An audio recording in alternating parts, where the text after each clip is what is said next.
Assalamualaikum warahmatullahi wabarakatuh. Selamat pagi semua. Kami dari kelompok 6 yang beranggotakan Novi Mitasari dengan MPM 2020-2150 0173, Salwa Nafisah dengan NPM 2020-2150 00387, Sugiharti dengan MPM 2021-2157911, Nopianti 2021-2157902. Di sini kami akan mempresentasikan materi tentang ungkapan idiomatik dalam surat.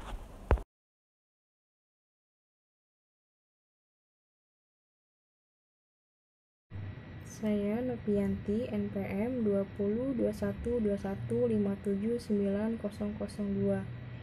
Di sini saya akan menjelaskan pengertian idiomatik. Idiom adalah ungkapan bahasa yang artinya tidak secara langsung dijabarkan. Setiap kata yang membentuk idiom berarti di dalamnya sudah ada satu kesatuan bentuk dan makna. Meski dengan prinsip ekonomi bahasa pun, salah satu unsurnya tidak boleh dihilangkan.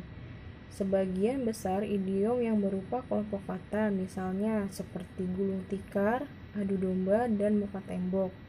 Kelompok kata tersebut tidak boleh dipertukarkan susunannya menjadi tikar gulung, adu domba, dan tembok muka, karena ketiga kelompok yang terakhir itu bukan idiom. Selanjutnya pengertian idiomatik menurut para ahli. Yang pertama, menurut Sudrayat, pada tahun 2009, halaman 81, penamaan idiom adalah berasal dari bahasa Yunani, yaitu idios, yang berarti sendiri, khas, dan khusus. Idiom disebut juga dengan istilah langgam bahasa, bahasa yang dilazimkan penggunaannya oleh golongan tertentu, dialek, peribahasa, sebutan yang aneh atau yang sukar diterjemahkan dengan tepat ke dalam bahasa lain. Idiom merupakan salah satu bentuk ekspresi bahasa. Ekspresi bahasa merupakan penyebutan sesuatu yang dialami oleh pemakainya. Selanjutnya, menurut Kirida Laksana pada tahun 2008, halaman 90 mengatakan idiom adalah konstruksi yang maknanya tidak sama dengan gabungan makna anggota-anggotanya. Selanjutnya, menurut Shair pada tahun 1993, halaman 7, idiom adalah satuan bahasa berupa kata, frasa, maupun kalimat yang maknanya tidak dapat ditarik dari kaidah umum gramatikal yang berlaku dalam bahasa tersebut. Selanjutnya, menurut Sujoto dalam Sudrayat pada tahun 2009, halaman 77, mengatakan idiom adalah ungkapan bahasa berupa gabungan kata atau frasa yang maknanya sudah menyatu dan tidak ditafsirkan menurut makna unsur pembentukannya. Dari beberapa pengertian di atas dapat disimpulkan bahwa idiom adalah ungkapan, konstruksi, satuan bahasa dapat berupa kata, frasa, maupun kalimat yang maknanya tidak sama dengan makna leksikal maupun makna gramatikal dari satuan-satuan pembentukan. Terima kasih Kak Novi.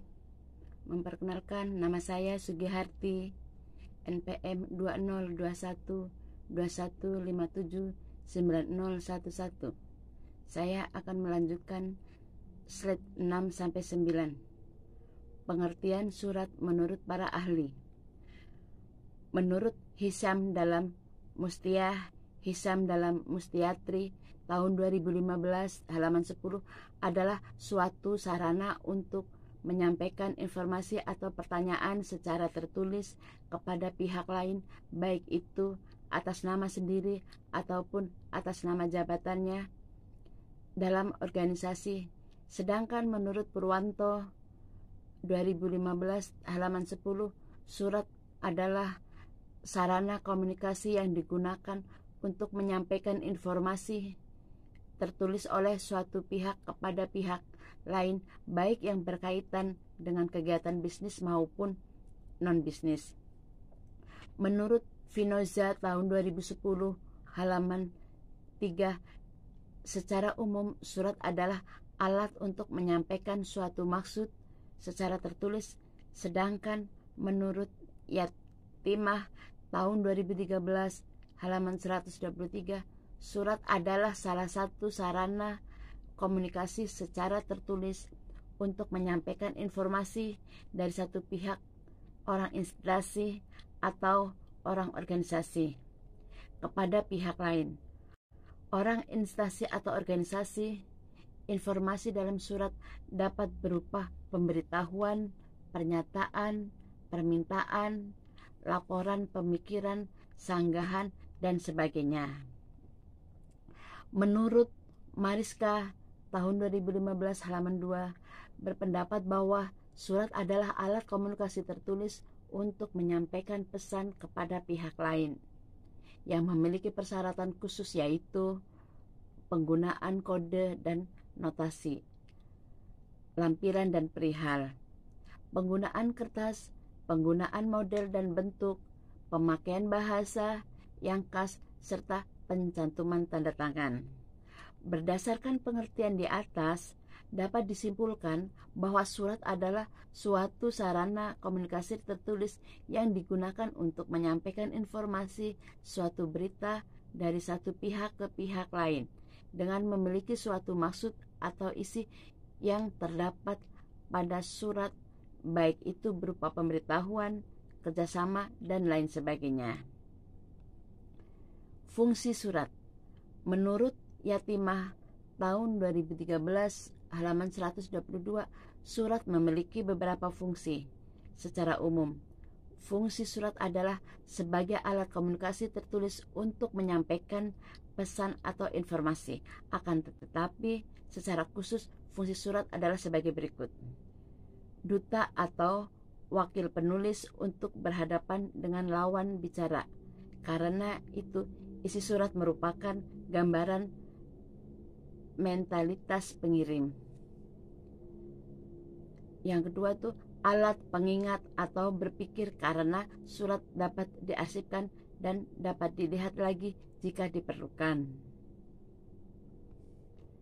Lanjutnya yang ketiga, pedoman untuk bertindak seperti surat keputusan atau surat instruksi.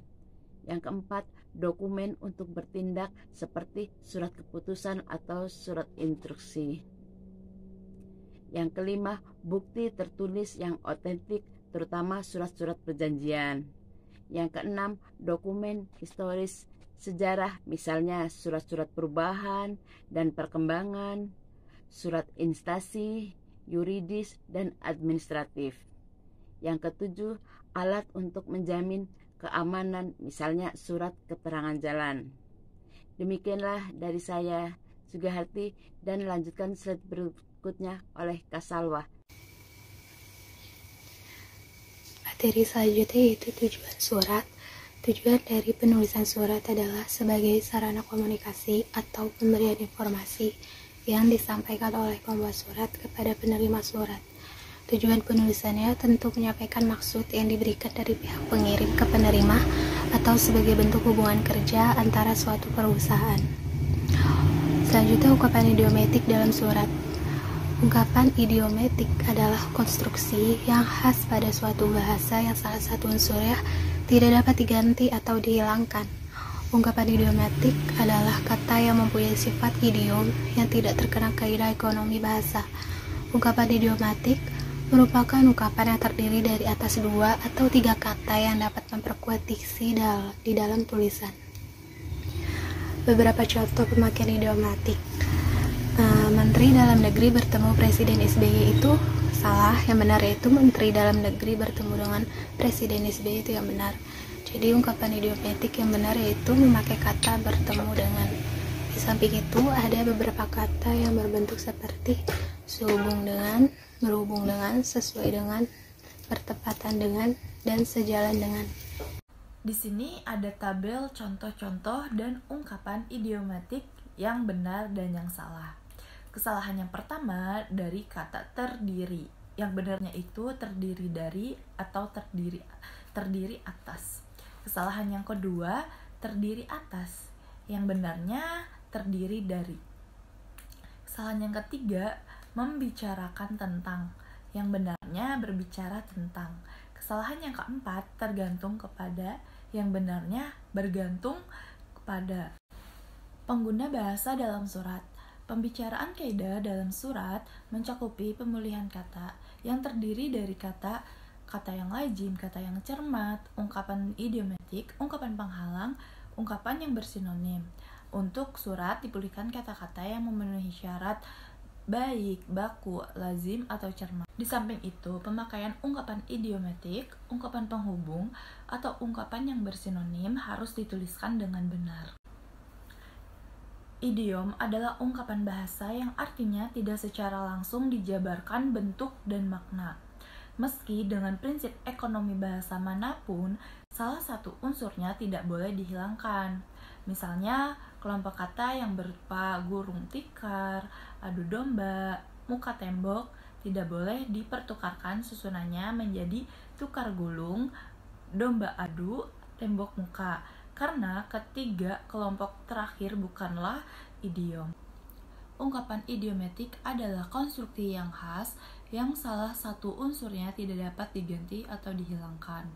Ungkapan idiomatik ialah kata-kata yang mempunyai sifat idiom yang tidak terkena kaidah ekonomi bahasa, atau ungkapan yang terdiri atas 2 atau 3 kata yang dapat memperkuat diksi dalam tulisan.